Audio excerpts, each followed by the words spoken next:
دوستو، شک ایک ایسی بیماری ہے جو انسان کی زندگی کو تباہ و برباد کر سکتی ہے، تو اس کا علاج کیسے کر سکتے ہیں؟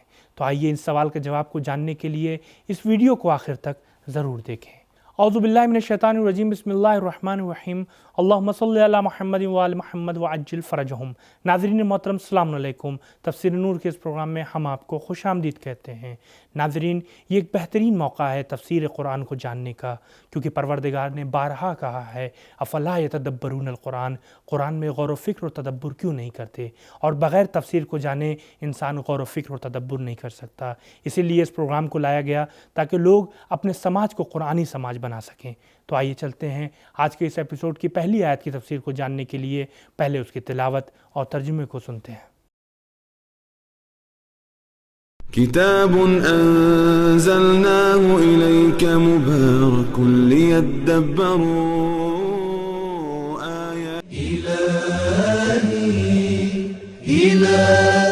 بسم اللہ الرحمن الرحیم فَإِن كُنتَ فِي شَكٍّ مِّمَّا أَنزَلْنَا إِلَيْكَ فَاسْأَلِ الَّذِينَ يَقْرَؤُونَ الْكِتَابَ مِن قَبْلِكَ لَقَدْ جَاءَكَ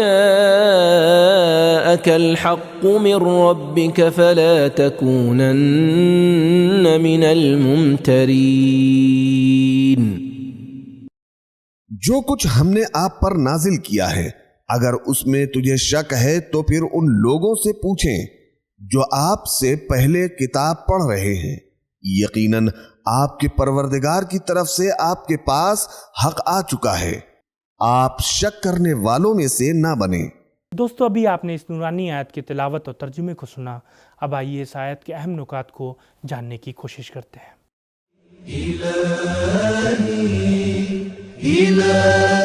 امام علی نقی علیہ السلام سے منقول ہے کہ کچھ جاہلوں نے کہا تھا کہ پیغمبر کے بجائے اللہ نے ہماری طرف کسی فرشتے کو کیوں نہیں بھیجا؟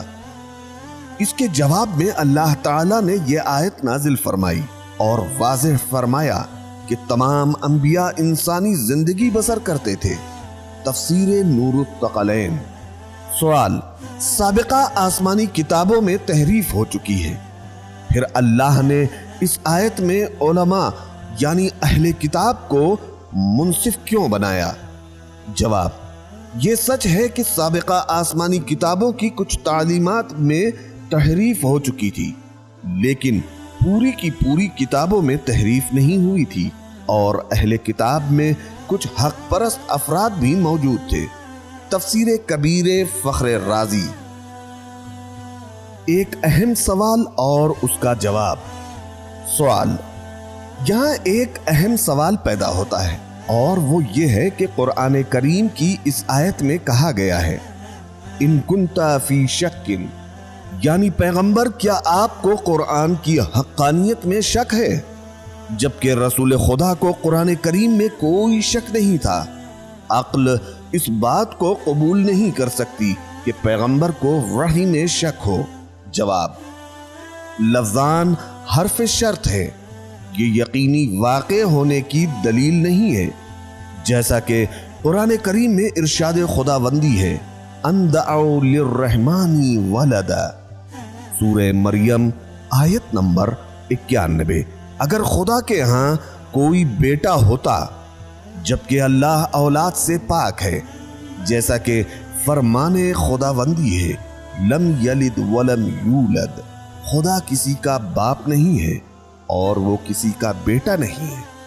2، اسی سورہ کی آیت نمبر 104 میں رسول خدا کا لوگوں سے پیغام نقل ہوا ہے، جس کے یہ الفاظ ہیں ان کنتم فی شک من دینی، اگر تمہیں میرے دین کے متعلق شک ہے، جبکہ حضرت صلی اللہ علیہ وآلہ وسلم کو دین میں کوئی شک نہیں تھا، آپ یقین کی آخری منزل پر فائز تھے۔ آمن الرسول بما انزل الیہ، سورہ بقرہ آیت نمبر 285۔ رسول ایمان رکھتا ہے جو کچھ اس کی طرف بھیجا گیا ہے۔ 3، بعض اوقات خطاب نبی سے ہوتا ہے لیکن اس سے دوسرے لوگ مراد ہوتے ہیں، جیسا کہ ارشاد الہی ہے، اما یبلغن عندک الکبر احدہما او کلاہما، اگر آپ کے پاس آپ کے والدین میں سے ایک بوڑھا ہو جائے یا دونوں بوڑھے ہو جائیں۔ سورہ بنی اسرائیل آیت نمبر 23۔ جبکہ حضرت صلی اللہ علیہ وآلہ وسلم کے والد ماجد آپ کی پیدائش سے پہلے وفات پا چکے تھے اور ابھی آپ کم سن تھے کہ والدہ ماجدہ کا سایہ بھی سر سے اٹھ گیا، لہٰذا حضرت صلی اللہ علیہ وآلہ وسلم کے والدین آپ کی زندگی میں بوڑھے نہیں ہو سکتے تھے۔ اصل بات یہ ہے کہ کہا کسی سے جا رہا ہے اور سنوایا کسی اور کو جا رہا ہے۔ عربی زبان کا محاورہ ہے، ایاک عنی و اسمعی یا جارہ، میری مراد تم ہو، میرے پڑوسیوں تم سننا۔ تربیتی مسائل میں بعض اوقات روئے سخن بزرگوں اور شخصیات کی طرف ہوتا ہے تاکہ دوسرے افراد اپنے آپ کا محاسبہ کر سکیں۔ 4، بعض اوقات خطاب نبی سے ہوتا ہے لیکن وہ حکم مسلمانوں کے لیے ہوتا ہے، اور اس کی دلیل یہ ہے کہ بعد کے الفاظ جمع کے ہیں۔ مثلا ارشاد خداوندی ہے، یا ایہا النبی اذا طلقتم النساء، سورہ طلاق آیت نمبر 1، اے نبی تم بیویوں کو طلاق دو۔ اس آیت میں طلقتم صیغہ ماضی استعمال ہوا ہے اور یہ جمع حاضر کا صیغہ ہے۔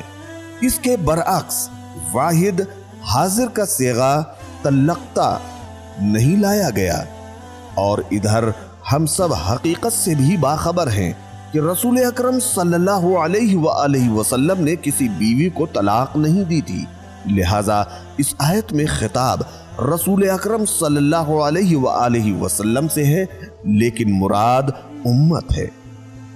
5، اگر اس آیت کو بنیاد بنا کر وحی کے بارے میں شکوک پیدا کرنے کے مفروضے کو مان لیا جائے تو اس صورت میں خود اس آیت کی حقانیت کے بارے میں بھی شک پیدا کیا جاتا ہے، جو شک کی بات کرتی ہے۔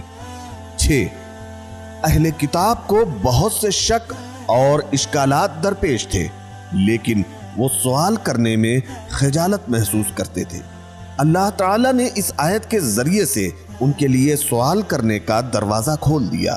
7، یہ بھی ممکن ہے کہ یہ آیت دوسروں کے ساتھ بحث کے لیے مفروضے کی حیثیت رکھتی ہو، جیسا کہ حضرت ابراہیم علیہ السلام نے ستاروں اور چاند و سورج کے پیروکاروں سے سورج، چاند اور ستارے کو دیکھ کر ھذا ربی کہا تھا، جبکہ ابراہیم علیہ السلام با ایمان توحید پرست تھے۔ 8، جب یہ آیت مجیدہ حضرت صلی اللہ علیہ وآلہ وسلم پر نازل ہوئی تو آپ نے فرمایا کہ مجھے کوئی شک نہیں ہے۔ امام جعفر صادق علیہ السلام نے فرمایا کہ خدا کی قسم رسول خدا کو کوئی شک نہیں تھا۔ تفسیر صافی۔ اس آیت کے نکات سے ہم نے جانا کہ اگر کوئی چیز آپ کو نہیں معلوم یا کسی بات کا آپ کو علم نہیں ہے تو اسے پوچھنے میں آپ کو شرم نہیں کرنی چاہیے۔ اب آئیے اس آیت کے پیغامات کو بھی جان لیتے ہیں۔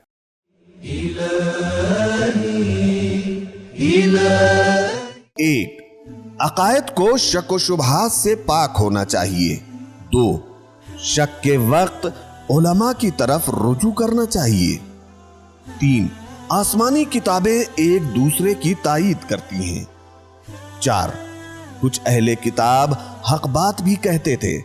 5، رہبر کو ہمیشہ دو ٹوک بات کرنی چاہیے، اسے ہر طرح کے شک و شبہے سے اوپر رہ کر بات کرنی چاہیے۔ 6، فضیلت وہ ہے جس کی دشمن بھی گواہی دیں۔ کیا مخالفین کے اعتراف حقانیت کے باوجود بھی تمہیں کوئی شک ہے؟ تو دوستو یہ تھی آج کے اس ایپیسوڈ کی تفسیر۔ ہمارا پروگرام آپ کو کیسا لگ رہا ہے کمنٹ باکس میں ضرور بتائیں۔ انشاءاللہ کل پھر ملاقات ہوگی کچھ نئی آیتوں کی تفسیر کے ساتھ۔ اور ہاں، اگر ابھی تک آپ نے ہمارے چینل کو سبسکرائب نہیں کیا ہے تو فوراً سبسکرائب کریں اور بیل آئیکن کو بھی دبائیں تاکہ ہمارے پروگرامز کی اپڈیٹ آپ تک آسانی سے پہنچتی رہے، اور ہمارے اس پروگرام کو اپنے دوستوں اور رشتہ داروں کے ساتھ ضرور شیئر کریں تاکہ ہم اپنے سماج کو ایک قرآنی سماج بنا سکیں۔ انشاءاللہ کل ملاقات ہوگی، تب تک کے لیے خدا حافظ، فی امان اللہ۔ سبیل قرآن، قرآنی سماج کی پہچان۔